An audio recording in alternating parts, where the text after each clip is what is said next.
President Park Geun-hye begins her 4-day trip to the U.S. Summit talks with President Barack Obama are a given, but this time her itinerary includes stopovers at the Pentagon and NASA. South Korean lawmakers argue over state authoring of history textbooks. The move could help with uniformity and better highlight positive aspects of modern Korea, but it could also whitewash some ugly facts. A Korean man in his 30s who was deemed MERS-free is quarantined after testing positive for the virus again. All next on Primetime News.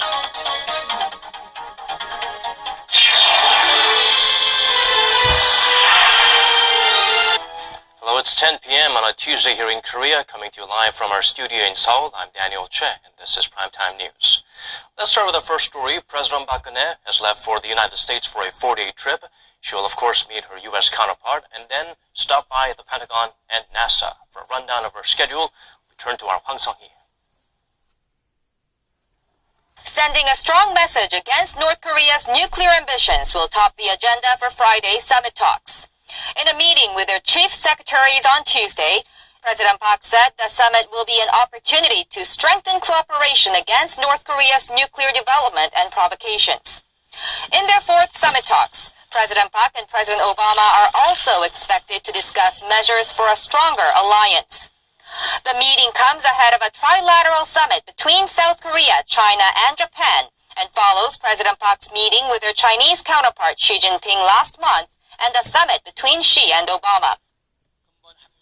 The South Korea-U.S. summit is expected to be a meaningful opportunity to exchange in-depth opinions on securing and expanding regional peace cooperation in Northeast Asia. Ahead of Friday's summit, President Park will visit the NASA Goddard Space Flight Center to strengthen bilateral cooperation on space issues. The South Korean leader will also make a rare visit to the Pentagon as a measure to reaffirm their strong military alliance. She will then attend a luncheon hosted by U.S. Vice President Joe Biden and meet with U.S. officials and academics to explain South Korea's diplomatic policies. President Park will also be accompanied by the largest business delegation to date, of which 84% will be representatives from small and mid-sized companies. Hwang Sung-hee, Arirang News. On the government's decision to take control of history textbooks, the ruling party feels it's the right path to balance view of Korea's modern history. The opposition, on the other hand, calls it an attempt to distort facts and whitewash history. Park Ji-won takes a closer look at the political standoff. Dispute over the adoption of a single state-authorized history textbook is now at the center of parliamentary politics. During a 4-day interpellation session at the National Assembly that began Tuesday, lawmakers from the ruling Saenuri Party backed the government's decision. They said the choice had to be made in order to teach the nation's young people a proper historic perspective, as the textbooks currently in use contain imbalanced views about Korea's modern history. Although I haven't read all the history textbooks, I have read some of the more problematic parts that glorify Lenin, or say communism is not related to imperialism, or that former President Lee Seung-man caused a division of the Korean peninsula. Do you know about this? I know that some of the current history textbooks include contents that distort the facts, so the public is concerned about the matter. The main opposition New Politics Alliance for Democracy called the government's move wrong in an attempt to enforce conformity. The party also characterized the decision as a dictatorial attempt to whitewash the country's authoritarian past. During the session, lawmakers grilling the Prime Minister asked about his perspective on the May 16th coup in 1961 carried out by former President Park Chung-hee, the father of current President Park Geun-hye and his allies. The legacy of the coup is at the heart of an irreconcilable difference between the rebel parties. The ruling party sees it as laying the foundation for the nation's rapid economic growth, calling it the May 16th revolution, while the opposition sees it as a major suppression of democracy. Do you see it as the May 16th military coup or the May 16th revolution? Which do you identify with? What is your historic perspective? What is your identity as Prime Minister? I've always tried my best to be loyal to the Constitution. Meanwhile, President Park Geun-hye offered her first remarks on the controversy before heading to the U.S. on Tuesday. She said it is very important that the nation's young people have the right view of history through proper history classes, not only for the future of Korea, but also for the unification of the two Koreas. 박지원, 아리랑 뉴스. And it looks like lawmakers will have more to butt heads over. Our Kim Young-gil reports that the task of redrawing electoral boundaries for next year's general elections has been tossed over from a special committee under the National Election Commission. Take a look. The Redistricting Committee said Tuesday its 8-member panel had been discussing whether to reduce the number of electoral districts to 244 or increase it to 249 from the current 246. Its failure to make a decision by the Tuesday deadline means it will now be up to the National Assembly to decide. The Redistricting Committee had problems finding a middle ground on redrawing the electoral districts. We hope the National Assembly will be able to make the decision. The ruling Saenuri Party urged the opposition to cooperate in devising a new plan. Politicians should have proposed the electoral rezoning scheme to the National Election Commission. Now the rival parties should start negotiating to meet the new deadline of November 13th. The party wants to reduce the number of proportional representatives and increase the number of electoral districts. The main opposition New Politics Alliance for Democracy is against that plan. Maintaining the proportional representation system is necessary to help socially vulnerable communities and to bring in new talent. Lawmakers representing rural areas have been critical of both parties at the Parliamentary Political Reform Committee, saying they are not taking matters seriously. The lawmakers don't want to see their districts merged or erased, and to remedy that, they proposed increasing the number of assembly seats to more than the current 300. The Election Watchdogs Committee was trying to reflect a ruling by the Constitutional Court last year that said their current electoral map fails to provide equal representation due to changes in Korea's population. Kim Young-gil, Arirang News. The USS Ronald Reagan will visit South Korea this month to participate in a round of naval drills between the two allies and to celebrate the key South Korean anniversary. Some experts fear arrival of the U.S. 7th Fleet's nuclear-powered aircraft carrier could rub North Korea the wrong way. For details, we turn to our Kim Hyun-bin. This is the USS Ronald Reagan, the U.S. Navy's key strategic weapon in the Asia-Pacific region. It is scheduled to set sail for South Korea next week to help the Korean Navy celebrate the 70th anniversary, slated for October 23rd. After that, it will stay in the country to participate in a round of naval drills between South Korea and the U.S., scheduled to get underway on the 26th. During the drill, the vessel will conduct anti-submarine and warship operations in the East Sea, in tandem with South Korea's Aegis destroyers and dozens of other vessels.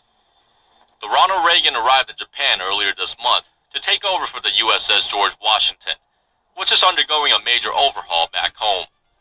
It is the second newest of the 10 carriers in the U.S. Navy's fleet, just behind the USS George Bush. The Reagan is 332 meters long, equivalent to the length of 3 football fields, and has a crew of over 5,000. It has an operational range of over 1,000 kilometers, making it capable of covering the entire Korean peninsula. It is also equipped with 30 state-of-the-art fighter jets and helicopters. Experts have said the U.S. carrier's deployment to South Korea comes at a sensitive time and is bound to put pressure on North Korea.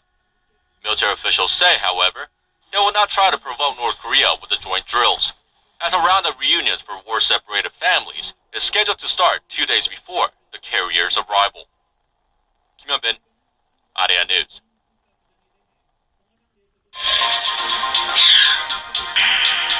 A person thought to be infected with the Middle East Respiratory Syndrome or MERS tested positive for the virus once again late last night after he had made a full recovery from the virus earlier this month. Connie Kim has the latest. The Korea Centers for Disease Control and Prevention said Monday the 35-year-old man has tested positive for MERS 2 times and is currently under quarantine at Seoul National University Hospital. Before that, he had been discharged from the hospital on October 1st after testing negative for the disease. Health authorities say it's highly unusual for someone who has fully recovered from the disease to test positive again. The patient visited and received treatment at the designated clinic at Samsung Medical Center on Sunday after contracting a high fever and vomiting. He was transported to Seoul National University Hospital on Monday at around 12 p.m. and admitted. A doctor at SNU Hospital said a minuscule amount of viral DNA has been detected in the patient who had been dealing with malignant lymphoma prior to his initial MERS diagnosis. It's been reported the man's genetic analysis is slightly higher than the normal reading for a MERS-positive diagnosis. However, health experts say the amount of virus detected in the man is not enough that it would spread to other people, and the chance of infection for other people is near zero. Still, as a precaution, the Korea CDC has quarantined the man and 129 other people who came into contact with him. The virus is highly contagious when a person who has MERS symptoms, accompanied by a high fever, coughs, and the virus infects another person. As that is not the case with this patient, it is highly unlikely that Korea will suffer another MERS outbreak like the one in May and June. Since the first MERS case was reported on May 20th, the disease has infected 186 people, killing 36. Prior to this week, the government had planned to declare an official end to the MERS outbreak on October 29th. But with the latest MERS test results, the Korea CDC says it'll discuss setting a new date for the end of the outbreak with health officials and the World Health Organization. Connie Kim, Arirang News. Moving on to other stories, China's September trade figures are out. Its exports didn't fall as much as expected, but what's worrisome is that imports fell more than 30%, raising alarm bells for countries heavily dependent on China for trade, like Korea. Kim Min-ji looks into what the numbers imply.